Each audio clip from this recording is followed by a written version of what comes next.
हाँ, तो अब ये क्वेश्चन में क्या है कि narrow beam of parallel raise enters a solid glass sphere in radial direction. तो हम एक ग्लास स्फीयर बनाते हैं पहले, ये हमारे पास ग्लास स्फीयर है, ठीक है ना। अब यहाँ पे बी पहले इसकी प्रिंसिपल एक्सिस बना लेते हैं, एक एक्सिस इसकी बनाते हैं प्रिंसिपल एक्सिस जो डायमीटर से पास होगी। ओके, वेट, हाँ ठीक है। सो पैरेलल बीम कैसे आ रही है?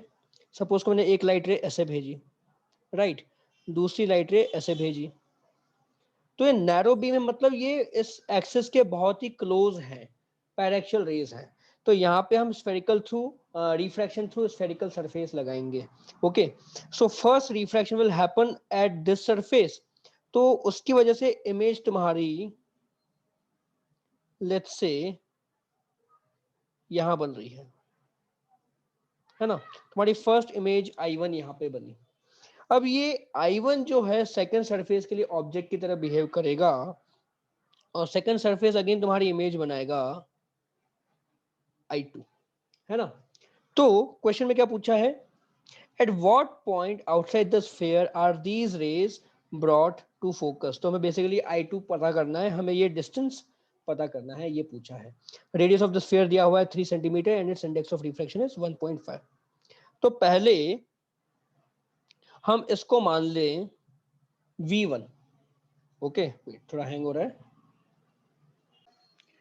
तो ये V1 हमें पता करना है कितना होगा। सबसे पहले कैसे निकालेंगे, तो n बाय v यानी कि 1.5 by V1 minus 1 by infinity. ये लाइट रेस पैरेलल आ रही है, मतलब मैं ऑब्जेक्ट को इंफिनिटी में बोल सकता हूं। Okay, is equal to 1.5 minus 1 divide by r। तो ये स्फेरिकल सरफेस का सेंटर यहाँ पे है पॉजिटिव डायरेक्शन में, तो r में +3 लूंगा। ओके, तो इसको सिंप्लीफाई करेंगे तो क्या मिलेगा मुझे, 1.5 by V1 is equal to 1 by 6। तो V1 मुझे कितना मिलेगा, V1 आ जाएगा मेरे पास 9 सेंटीमीटर। ओके, तो ये 9 सेंटीमीटर है, करेक्ट। V1 मेरे पास आ गया 9 सेंटीमीटर और इसका डायमीटर कितना है, डायमीटर 6 सेंटीमीटर है।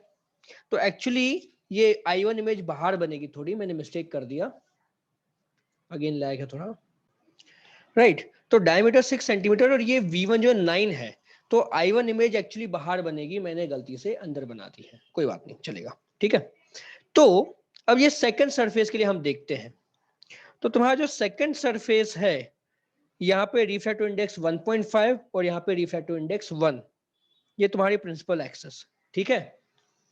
अब तुम्हारी I1 जो इमेज बनी है ना, ये I1 का डिस्टेंस यहां से 9 सेंटीमीटर था और इसका डिस्टेंस यहां से 6 सेंटीमीटर है।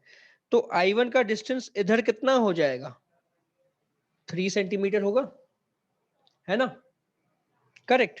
और हमें I2 पता करना है कितना होगा, दैट विल बी V2।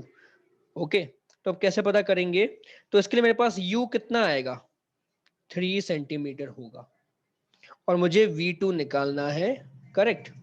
तो अगेन फाइनली तुम्हारी लाइट कहां पे बाहर आएगी, एयर में। तो 1 by V2 minus light initially कहां पे थी, ग्लास फेयर के अंदर, यानी कि इंडेक्स 1.5 में। So 1.5 by U is equal to 1 minus 1.5 divided by, अब इसका सेंटर पीछे की तरफ है, तो रेडियस में मैं -3 लिखूंगा।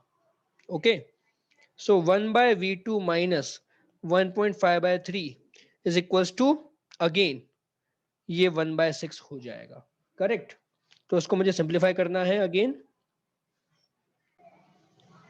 तो ये होगा तुम्हारा 1 by V2 is equal to 1/6 plus 15 by 30, 1/2, so that is 3/6, 4/6, that is 2/3। मुझे V2 कितना मिला, 1.5 सेंटीमीटर, यानी कि तुम्हारी जो फाइनल इमेज I2 बनेगी ग्लास फेयर से 1.5 सेंटीमीटर बाहर बनेगी। क्लियर हुआ? हाँ सर, क्लियर हुआ। वो आई थिंक लास्ट